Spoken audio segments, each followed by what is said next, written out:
Right, let's go. It is a big weekend of international rugby coming up as we continue the build to the Rugby World Cup. We've got 9 fixtures coming your way this weekend, so buckle yourselves in. I talk about 2 fixtures, I go on for an hour, so just imagine how long this video is going to be. Welcome along everyone back to your home of rugby. We are here for a special, it's not a rugby championship preview, it's not a Bledisloe Cup preview, no, it's a everything is coming up for the Rugby World Cup preview. We've got big pile of matches and we're going to be joined by a special guest who's going to try and restrict me from talking for 6 hours. Paul, the first question I've got for you is how the hell are you going to do that?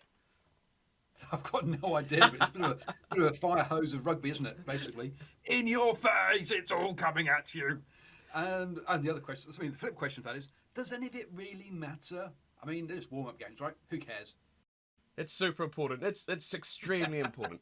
Come on now. But we've got a whole host of matches up, so we're not going to dally on too much about every sort of match. We're going to fire through these as nice and quickly as we possibly can. But it all kicks off with Samoa taking on Tonga. We've got the All Blacks and the Wallabies. We've got Japan and Fiji. We've got Scotland and France. We've got Wales and England. We've got Romania and USA. We've got Ireland and Italy. We've got Uruguay and Namibia. We've got Argentina, take a deep breath, and South Africa.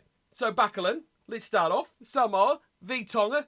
Paul, it's going to be an interesting start to the weekend. It should be, I think, this game could be quite intriguing for a lot of teams watching it. I'm talking Rugby World Cup here because this is ultimately what we're all looking forward to. 2 banana skin teams for some squads throughout this tournament.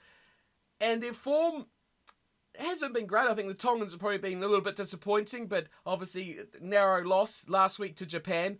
But now, coming up against Samoans at home, this is going to be a tough game for these 2 sides, but I think we're going to learn a lot about these 2 teams heading into the Rugby World Cup, aren't we, in this matchup? Look, well, we're going to learn something about them, definitely, but I think that one of the things we've been talking about Tonga is, look, these guys, they kind of know each other around the barbecue and to chat. On a rugby pitch, these guys haven't played much together. So, there's whilst we'll learn something in this one, there's still a lot more growth, and we'll see we'll see a better team when it comes to the Rugby World Cup because they've had more time together. So yes, we'll learn something, but this is still growing phases, particularly for Tonga, with all those international stars that have joined them. So look, this is an intriguing one, a cracking one because they're so closely matched. Kind of when you think about them as kind of in the world rankings, and they're always, these 2 were dinking it out for sort of qualifying place. I think Tonga got ahead of Samoa this time, and made the other team go further in their in the qualification. So these 2 always ding dong battles, 2 closely matched teams. So yeah, no, it should be a cracking one. It's interesting. We're not going to talk too much about lineups. We do have a full host of lineups, but I look at this Tongan side, and it's almost like a who's who of former Super Rugby players, isn't it? When you go through and you've got Fisi Hui, Tamiafuna, who else is there? Halawhanua, Vai Fafita, Sione Havili, Takalua, Peter Aki, George Moala, Solomon Ikata, and Salisi Piatel. I mean, half that team is already racked up. Ex-All Black George Moala. Yeah, well, yeah, okay.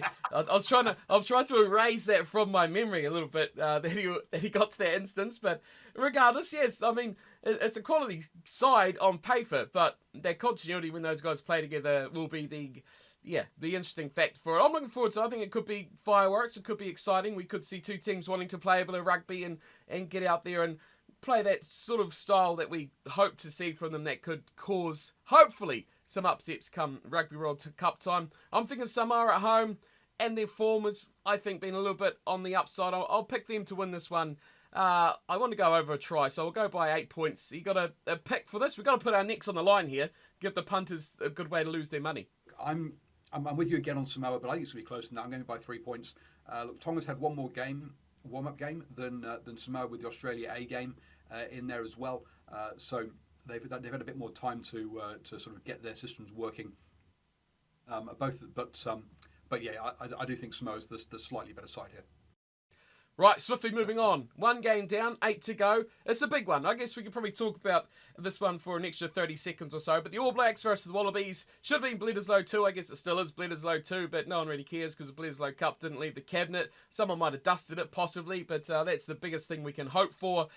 The All Blacks, though, we talked about this on your show, Paul, on Monday night, which you can tune into, New Zealand Sport Radio, Monday nights, 8 p.m. New Zealand time, every single week normally, where we talk about all this sort of stuff. But the All Blacks, I thought they were going to go with a number of changes. You thought they were going to keep things rather steady.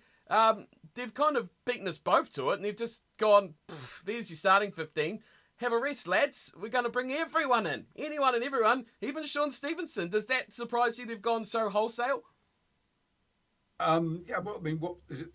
3 players that have Three starting players. game. Jordan, Retallick, Savia and Retallick. Surveyor, Will Jordan. Yep. That's pretty much it. From the starting 15. Yep. Look, mass changes here. Do I think it's a good idea? No. Not with for World Cup chances personally. I'd have gone with the continuity, as I said in the show. Yeah, and it gives players like Sean Stevenson, like Finau, an opportunity to make a case for that Rugby World Cup squad. A bit of surprise that Sean Stevenson got the starting jersey rather than Dennis McLeod. Dallas McLeod was the kind of the official member of the squad, whereas Sean Stevenson was only injury cover. So maybe he's been training well and has risen up the rankings. We'll see come Monday when they announce the World Cup squad. Yes, that will be a big occasion, isn't it? It's kind of public pressure, isn't it? Kind of like he's given into everyone harping on about Sean Stevenson needs a chance, deserves a chance, got to have some game time, and they've gone to go fire. Well, just give him a game, give him the dead rubber against the Wallabies, and see what he can do. But yeah, Monday will be interesting. I think we can probably, from what we've seen from these last few weeks with lineups and even now who they're actually willing to put in the lineup from the squad and who they've kind of left on the bench, things like that, kind of dictates, I think, where they're going to go with their lineup. What I am disappointed by is the halfback situation. I wanted to see Aaron Smith play, obviously, because final game at his home stadium in New Zealand, obviously, at where he's played all his Super Rugby, not his home, but his adopted Super Rugby home. But I want to see more of Cam Roigard. I would have, if they want to start someone else, start Roigard and bring Aaron Smith on later. I think we've seen enough of Finley Christie that we know what we want to know. Obviously, they like him and he's going to be in that World Cup squad, but aside from that, any other selections you're surprised to see or surprised not to see throughout the All Blacks lineup for this weekend? Look, I wasn't sure whether Finau was going to get a go at all, to be honest. So yeah, he's in there. And then it's obviously they decided Antoinette Brown is the backup 12. He's not a 13 anymore. You can see that with Braden Ennor in there. But look, I think everyone's where you kind of expect them. I mean, you got players coming back from injury as well. Lester Fainga'anuku and Fletcher Newell. So let's hope they don't break down and they're fit enough to play this game. Because I think that Sean Stevens will probably get a full game because I'd expect Lester to be taken off as the back replacement there for that one. So because of that injury, so I'm not concerned about those injuries, but they obviously need to play ahead of selection to get selected. And I think, excited to see Lester in that 11 jersey to see what he can do. Yeah, I think that would be quite good as well. The Wallabies, they've gone kind of what we expected the All Blacks to do. They've kept things relatively consistent. They've tried to keep their core squad together as much as possible. They're, surprisingly to say this, but it kind of feels like they're here to win. They've come to win this game. They've picked their best team. And they're not here to probably prep so much as in depth. They're here to prep their starting 15, which is the opposite to, it seems like, what the All Blacks are doing. So the Wallabies changing their tact a bit. I guess they've been mixing their team up quite a bit recently, but it's rare now to see this side stay relatively the same. Are you thinking this is what they're looking at? Is this they've found most of their starting lineup now heading forward into the World Cup, or do you think they're just still mixing things up? Well, look, with the All Blacks, we know what the starting 15 is. right? They've made it very clear over the first 3 games as to who are the incumbents, who owns the jersey. You never own an All Blacks jersey. Yeah. But the thing is, it's taken Eddie a couple of games to get there. Now he's there. He's gone, right, this is the crowd.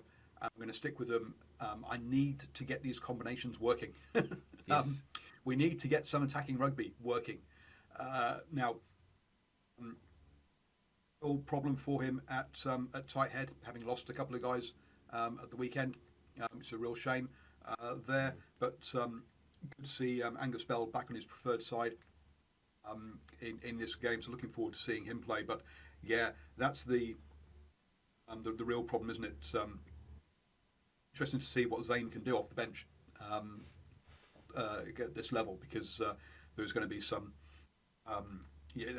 That's where the worry is that for something is the depth after Alatoa and Topu both down there with that one, because also and then can these backs find some penetration, because obviously they need the platform, but the problem for the Wallabies has been scoring points, really.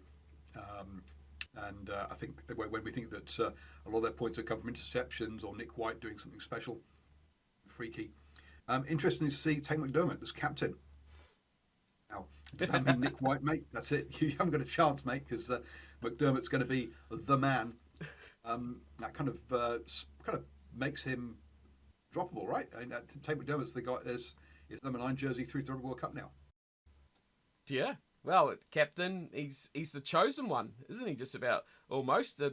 It's been a bit special for him after, he's probably I kind of thought about earlier in the week. I was like, he's probably had a horror week after, that game last weekend, now named in the team again, and then now he's captain. It's like the responsibilities are just piling up on poor old Tate's shoulders for this Wallabies team. But hopefully, for their sake, it'll make him a bit more responsible, a bit more effective throughout that team and the lineup and leading his players around the field. But what I do like about this week, before we wrap up on this one, was Eddie Jones' comments about Carter Gordon. I don't know if you saw them yesterday or the day before, saying about how the media asked him if he thinks he got it wrong selecting him last weekend, and he pretty much told them, you don't know rugby if you're saying comments like that. So I like that he's backed the young guy, and I believe he is the best option in that squad, because the future, he's not playing poorly. Are they really getting anything better out of Quade Cooper? So yeah, back the guy, give him the confidence, and let him do his thing. So I'm quite happy he's come out. Normally Eddie's full of all his crack jokes and weird things like that, but he's actually backed his guys, and I think that's going to benefit the young guy in the long run. So that's what I'm happy to see.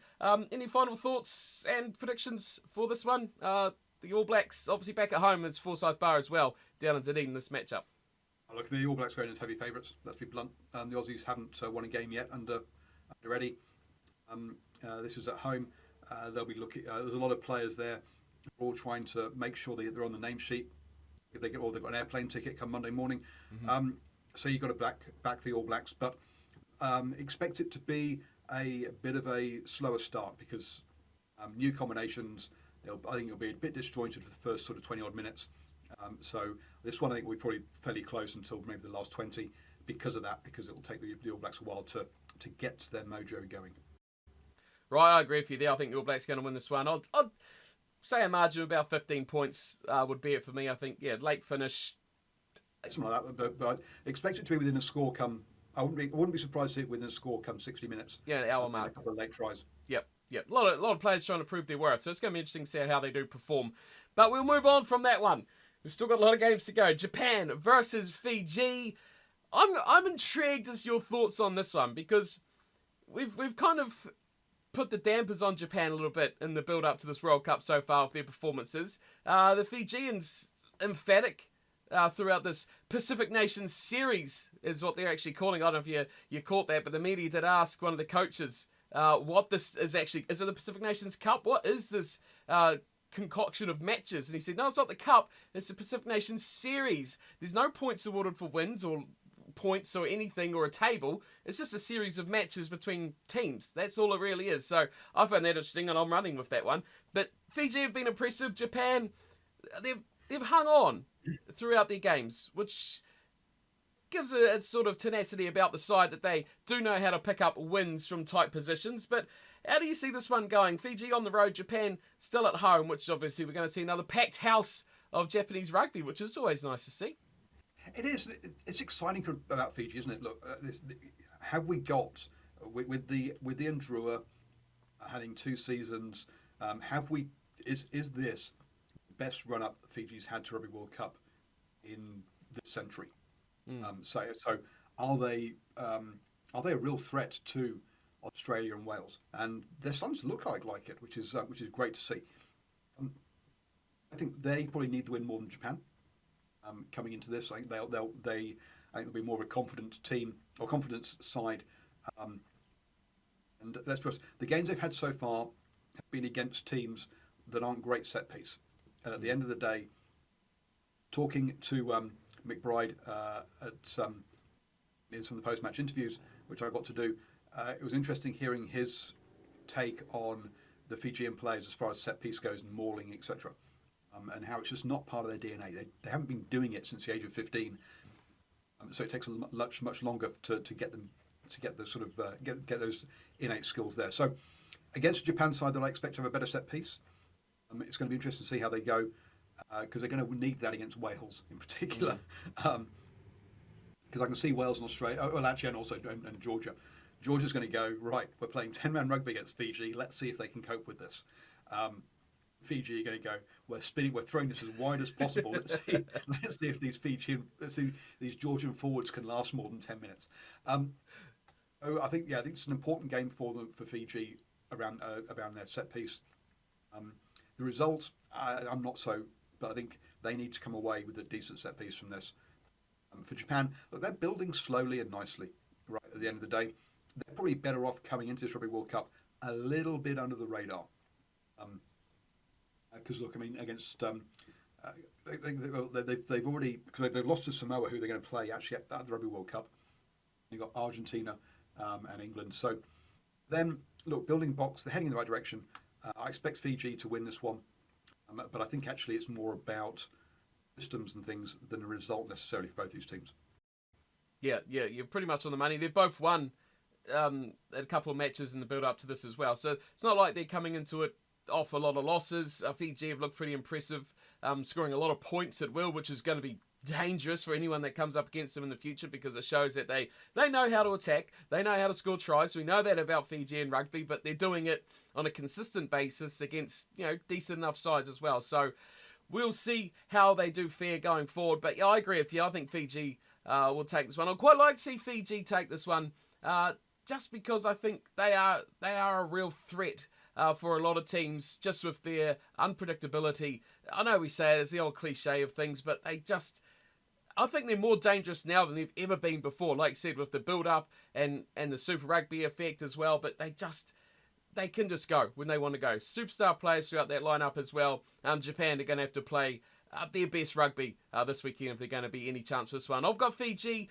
I think it's going to be a high scorer too, like 30s for each side, 30-20 sort of scoreline, maybe 10-12 points difference between it. Fiji to take the win for me on that one as well. Let's move on. Game number 4, we've got Scotland versus France. Yes, we're heading to the Northern Hemisphere. I know. What are we doing? This is bizarre. I did watch Scotland play last weekend against Italy and found that quite an intriguing matchup for how that Scotland side did fare. But this week, they've gone pretty much full strength as well. So they might be a bit more dangerous as well. But they are playing France. And I'm excited about this one, Paul, because France, cool, we want to know all about this French team. And it's going to be good to actually see these guys in action.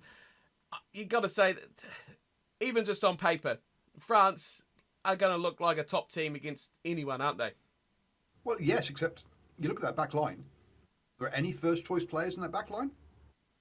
Well, who's the French coach? Ask him. So to me, yeah, this really looks like France. You say this is the first-choice Scotland team against the French team, where he's going, okay, if I lose this player, if I lose that player, I think he's giving the backups a run out here. You've still got players like Boki, like Waki and Bamba in the forwards. But Couliaud, Jalabert, Fetzer, Jalabert, maybe.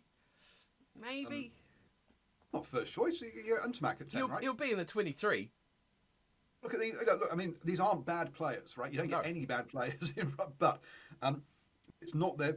I think he's testing the depth of his squad, whereas Scotland are very much going, "Oh, this is our first choice team. Let's give them a run out."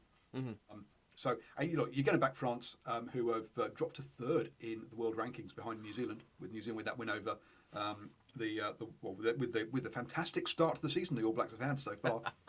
Ian Foster, the World Cup to be winning coach.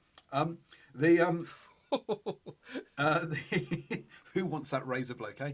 I mean, I still expect France to win it, but they are going to be the more rusty. Say Scotland did have a game last weekend, so I expect it not to be tight. With Scotland showing us some nice things, but just not enough to turn over what is a very classy team.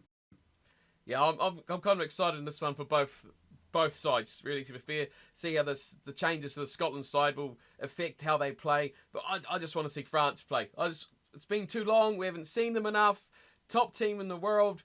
We've got to see them in action. Yes, it may not be the best team, but hey, like you say, they don't really have critically bad players. They've got pretty decent depth. Even most of that team you can recognise from this side of the world.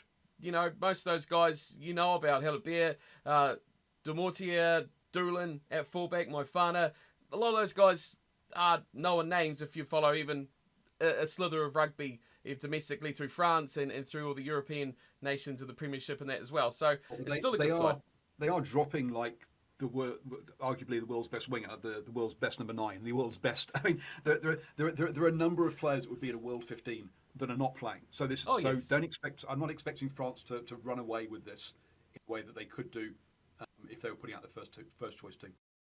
Oh, for sure. But it's still going to be good to see them in action. I think we'll see a little bit what this French side can do. I'm picking France to win it as well. I kind of want this one to be close. I'm going to go by 6, the French victory, just because, you know, everyone's got a soft spot for Scotland, don't they? So we'll roll with that one. I'm going to get 5, actually. I think that's got to be different. Slightly closer. Let's move on. Next game in the list. Wales versus England. Okay, Mr. Englishman, what have you got? How's your England team going heading into the Rugby World Cup campaign? This is the start. They'll want to win, get off the boards nice and early. Wales, they'll probably consider themselves favourites, won't they? Pardon? No? Wales favourites? I mean, no, England will consider themselves favourites. Yeah, sorry. Yes. Yeah, England going to the favourites. Wales had a shocking Six Nations. Let's be blunt. Yes. But England going into this as favourites, not because of how good they are, because of how bad Wales are. Right? This isn't saying England are in a good place. You look at that lineup, and there are a few names there. You're thinking, okay, Ribbons and Martin in the locks, Porter at inside centre, Danny Kerr back at number 9. New coach. Well, obviously he had the what's the word I'm looking for? Gone blank. He had the Six Nations, but I still think he's trying things out here. I don't think this is a first choice team for England. Just to see George Ford back on the bench as well. So I think you'll find that both these teams. Look at Wales, Costello at 10. Who knows what we're going to see from these two? We've not seen them play in ages. Mm-hmm. These are experimental lineups ahead of the Rugby World Cup. They're going to be showing their hand about certain things, or our players are going to be trying too hard to try and get themselves at Rugby World Cup place rather than doing teamy things. And so, this I haven't got a clue how this game is going to go. I would predict England purely because Wales have been a mess. They've had a number of very high profile, very high very high experienced players have retired just before this World Cup, which is very unusual, especially as they're continuing to play rugby next year. It's not like they're retiring. Not like Stuart Hogg is like, I'm retiring at the end of the season after the World Cup. Oh shit! No, my body can't quite take it. Sorry, I have to stop now. If Alwyn Jones and Tipuric both are planning to play next year, Now maybe not at the top level, but they're still their bodies still can play. So I'm not convinced about that Wales camp. I know Gatland's come out and been very positive, but just so many question marks around Wales. Therefore, you have to back England with not much confidence. That's not what you should be saying as an English fan. Come on now. I'm much the same. Wasn't great either. What was that? Six Nations wasn't great either. Oh, right. No, I think there's shimmers of first team Englishmen throughout the side, but there's also a good smattering of won't be in the mix come Rugby World Cup time. So I think there's a number of players here you could look out for. Certainly be in the mix. I know everyone likes to watch Marcus Smith, but each to their own, I guess. But Freddie Stewart, for the back line is mostly where the most interest comes from. Lewis Ludlam in the back row. Don Brandt, that back row's been under a lot of selection, what's the word, talkings, I guess, about who should be, who shouldn't be, performances, club level, not transferring, not getting selections. The Sean Stevenson syndromes all through this English lineup over the last year or so. So who's going to stand out? This is a chance, their first chance, but it's weird, isn't it? We sit here down in the south and in the doldrums of the globe, talking about how the All Blacks know their lineup going to the World Cup. We think we're pretty well settled with how they're sitting. Australia's getting themselves sorted out. South Africa's got a plethora of players. They just kind of throw a dartboard and smash at whoever they want to see playing on the field. But then we look at the Northern Hemisphere and they're a few weeks behind, aren't they, with how they're getting preparations. You see, they're all still playing that depth. See, are you good enough to sit on the bench for these games? Are you going to be in our squad? So it's interesting to see how quickly they'll get up to speed, or is this international season that the Northern Hemisphere kind of chip into a bit later on a bit detrimental for a Rugby World Cup year? It's an interesting topic. I think if you ask France what is your first choice team, they know it, right? If you ask Ireland what is your first team, they know it. England and Wales, two coaches that took over at the beginning of the year. If you look at this is more of an England first choice than a Wales one. Wales, he's still unless Gatland's gone. Actually, these are my first choice people, and I'm just tearing up the rule book, I'm tearing up history. I'm ignoring what I did in the Six Nations. These are the guys that have shown it during what's the word I'm looking for? Training camp. Yeah. Maybe that's what it is. But England, look, I mean Joe Marchant, Cocknessing, some of these, say Marcus Smith, Freddie Stewart, these players were starting during the Six Nations. So look, this is more of a starting team with a bit of experimentation for England, whereas there's an awful lot of names there in that Welsh team who were, Reece Zammit, he's British and Irish Lion, but also he was injured, hardly played any Six Nations, for example. Lee Halfpenny was behind Williams. Even George North didn't get much time at 13. So there's an element here also of players coming back from injury as well for Wales. And I say a little bit more settled. But for the real settled teams, you're looking at your Irelands, Scotland, France. They know their first choice teams. The Wales, England are in disarray. Let's be blunt. I'll agree with you on result-wise. I think England are going to take this one out by, I think it should be comfortably enough. I think they've got enough good players around their team. We'll go them by 13. Lucky for some, for the English. Let's move on. Anyway, still got another 4 matches to come. So, Romania, USA, the powerhouses of world rugby. Where have the USA gone? Why aren't they showing us as much? I mean, Romania's in the World Cup. USA, nowhere to be seen. So, who cares about them? We're looking at the World Cup. Good for Romania. What are we going to learn from this from the Romanians? And does it really matter? Here we go. Let's put this in perspective. If Romania come out here and put 60 points on the USA, will you take more notice? No, they're going to lose. They're going to lose all their games at the Rugby World Cup. But look, they've got South Africa, Ireland, Scotland, Tonga, right? They've got 3 of the top 5 teams in world rankings, or they were anyway. Where's Scotland? Yeah, Scotland's fifth. In the top 5 teams in the world rankings, plus Tonga with all their players coming back and building nicely. Romania will. I'm scrolling. 19th. There we are. Well, they should beat the USA. even though they're both the USA is actually ranked above them at 18th in the table, but they need a win here. For them, it's massively important they get the win because they've got to have some confidence going to Rugby World Cup. The USA, how they screwed up this Rugby World Cup, I've got no idea. They've got their own professional rugby league. No one else. I mean, Romania doesn't. I mean, the teams they're playing against don't. They should have qualified this Rugby World Cup. The resources they've got, and they didn't. So yeah, Romania need to win this. The USA also need to win this because they've got to start rebuilding. This is actually quite an important game that no one gives a toss about. You couldn't have put it much better than that, really. Hey, I agree. Romania need to win this one. I mean, USA, you've done enough damage. Look to your own backyard to sort your problems out there before you go worrying about Romania. But I hope they win. It'll be good to see how they play this style of rugby, what we should expect from them, and whether they will be much of a threat to the likes of a Tonga. All those superstar players doesn't mean much when you're in a team game. So it's all about continuity. Let's see how they can do. Let's see what Romania can offer. But yeah, I want a Romanian win. So I'm going to say they'll win this one. And I want them to be convincingly as well, because then people might actually take a little bit of notice. If they lose to the USA here, they're going to be even more written off than they already are being in the Rugby World Cup so far. Third to last match. Here's a team. Ireland. They're playing Italy. Italy looked pretty average last week against Scotland. But Ireland, we're seeing for the first time. And this, along with France, this is the two teams that the Southern Hemisphere really want to see in the... It is, but again, just like France, this is not a first-choice Ireland team by any stretch of the imagination. So Keith Earls, Jason Stockdale, both of those in the fringes rather than necessarily first choices. Henshaw's in there. He's obviously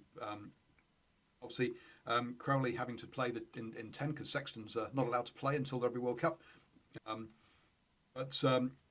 I mean, look, Doris, Conan, these guys are not bad players. Ian Henderson, but it's not. I say it's not their first choice team by any stretch. This is. Let's see how all the fringe players are doing up against Italy. If you trust the Tribe Sports app, the Italians are so confident. Haven't named a number 4 or a number 14, so they're going to start the pitch with only 13 players. So clearly that's not happening, folks.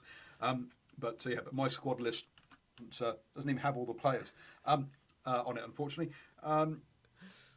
Italy, look, I mean, they'll want to put in good performance here.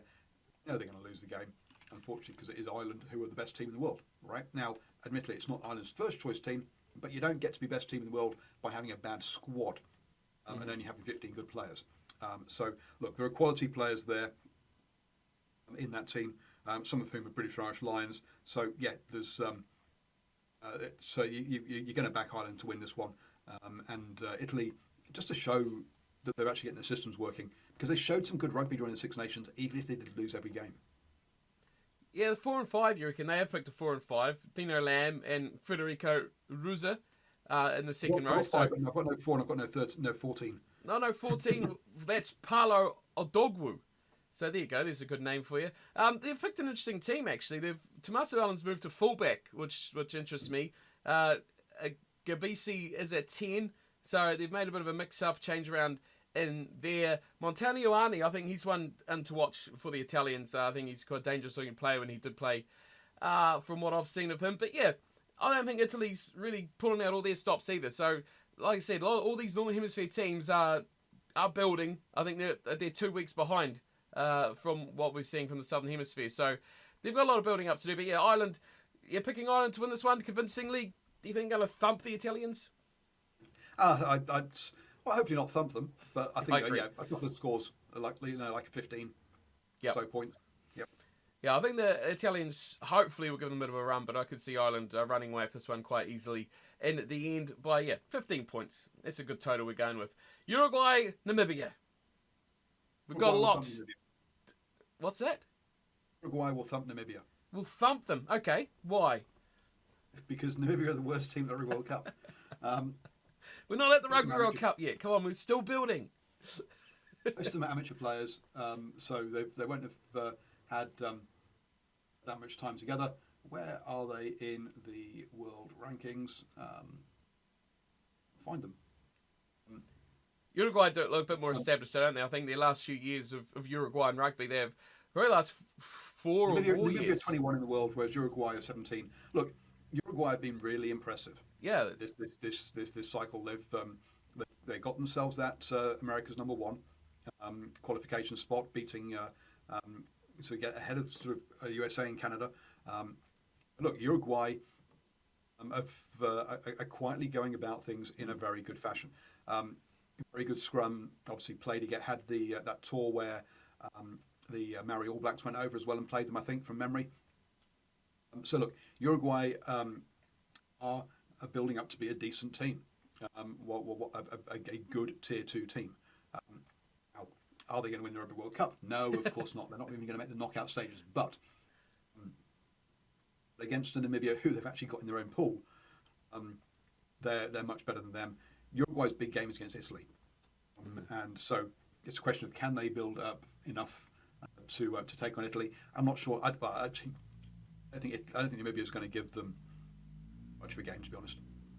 Yeah, I do like this Uruguayan side. I think they've built up some established sort of players that's professionally playing rugby regularly and getting that exposure to the game as well. So I think they're building quite nicely. I think, like I said, the last 4 or 5 years, if not 6, having guys that are getting that exposure has developed them a lot more than we've seen from other nations in similar sort of positions. So, yeah, I agree. I think they are building quite nicely. They're going under the radar. Everyone's writing them off alongside Romania and Namibia. But I think they could and they should be the team that everyone's like quietly impressed by come Rugby World Cup time. They should go, well, yeah, they're not a bad team. They've got X player here, X player there that actually is fun to watch. It plays at a good quality level. So that's what I'm looking for from this Uruguayan side. I'll give them 20 points over a Namibian team, which is going to be bad news for them come Rugby World Cup time. But let's go to our final matchup and wrap up. Like I say, not even being match. 3. We've also got Chile versus Argentina 15 as well. Chile obviously Didn't make my Pool D. list. Right? Didn't even make my list. I didn't. Jeez. That game didn't make my list. It's not a sort of a test match, is it? 'Cause it's an Argentina 15. Another one. So, yeah, another one. Look, they lost last weekend to Uruguay 26-25. It's been another. That was a good game. For them.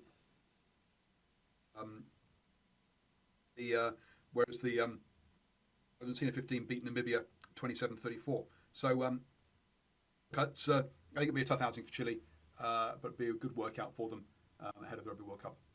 Yeah, I think that surprised a lot of people with that result last week, coming so close to picking up that victory over the Uruguayan side. So, hey, look, there you go. Dark horses from the depth. Chile are going to stun everyone. Heard it here first. Any other offside sort of matches you got? Of course, got the NPC starting this weekend as well, don't we? So there's heap of rugby if you're into watching 24/7 rugby action. Yes. But anyway, yes. I was rounding off this is an international preview, so I thought I'd just throw that one in there. It's a rugby preview. Argentina, South Africa. Look, Africa using it again to rotate and try new players, or not new players, but rotate players rather than keep on stick with the same settled team. But Argentina have struggled, haven't they, in this Rugby Championship? So I think. Again, I'm going for another Springbok win. It was only a 1-point win against Argentina last weekend, and it was Argentina just couldn't kick sticks. Over in Argentina, it should be a close one. But I'm going to back South Africa because I think they probably will travel. They both had the same amount of travel, and I think actually South Africa will travel better over there and have more depth, so they can rotate those players and bring in new players who are fresher, and that we'll see. We'll see the Springboks come out on top again. Interesting. I'm going the opposite. I'm going with an Argentina victory. Why? Because you just can't follow the same train. You've just got to go off the tracks a little bit somewhere, and you just got to do something a little bit different. But this Argentinian team, close. I think they would have learned a lot from that match last weekend. South Africa have done what the All Blacks have done. They've just completely stripped their team of everything. So. How detrimental is that going to be to their side, their continuity, how they play together? There's not many starting guys in the side at all that you'd probably put in the starting lineup, maybe like a Marnie Libok or, geez, what, he's at 10? Jeez, no one really. Mapimpi, is he even in the mix anymore? Not really. So a lot of these guys, benches at best, if even that, if you're naming the first team. Oh, Lecanio Arms, sorry, how did I miss him? He'd certainly be in there. But the rest of them, bench of reserve sitting out up in the stands. So this is a massive chance for Argentina to actually state something for themselves. They're at home, good crowd support. We know what those crowds are like in Argentina. So, geez, you can't write those guys off at all. I think they're going to be the ones this week. I think they're going to get their team up. Their side is pretty much full strength. When you look through it, they've made a few changes. Berchino's come back at 9. They've kept Chocowates in midfield, who I thought was really, really good last weekend. Defensively, he was super solid. Boffelli's back, so he's on the wing, so maybe they'll actually be able to get their kicks over. And the Highlander is playing at fullback, Bogado. Remember him, played for the Highlanders in Super Rugby? Probably not.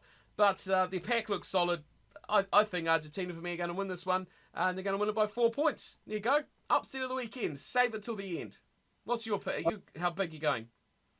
I think it'll be a score again by to South Africa. So the only game we disagree on out of all of them is the last game, by one score. Interesting. It is interesting. You know why though? Because you know so little about all these teams playing their first game, and they're not playing their best team. So a lot of teams have completely changed things up. Argentina and Australia are probably the only ones that have kept things relatively consistent. Everyone else has Samoa, Tonga and Japan and Fiji have kept things relatively the same as well. But you don't know much about Wales, England, because Scotland we saw a little bit of, but it's a completely different side. France, again, not the best side, but we've not seen them in action. There's a lot of unknowns about the competition, about the state of these teams at the moment. So it's hard to really pick too much, aside from going with on paper, this looks like a better team. But we all know, they don't play rugby on a piece of paper, do they? So, hey, that's a full round of action from internationals this weekend. Let us know what you think's going to happen. What's your upset? What do you disagree on? Do you think that Namibia is going to cause the upset of the round, or we see something else from someone different? Maybe we'll see Samoa, Tonga. Big upsets everywhere for the Minnow Nations. But it's good to see everyone in action. Paul, big thanks for joining us. Anything you want to add about the action or whatever you want to wrap up? No, I was just going to say you play rugby on the computer. You don't play rugby on the grass either. But anyway, digital grass. Thank you, everybody, and enjoy the rugby this weekend. It's going to be a cracker. And join us on Monday night when we review the games from the weekend. So what you do is you sleep during Monday. So after you stay up from literally Friday all weekend until Monday morning, the early hours, then you can sleep for a few hours, and then you tune into the show on Monday evening here. So that is us. Big thanks to Paul for coming on. I think we're going to be like this every weekend, Paul, until the World Cup, so it's going to be pretty crazy. We'll see you all next time. Thanks for coming by. As always, take care. Oh dear.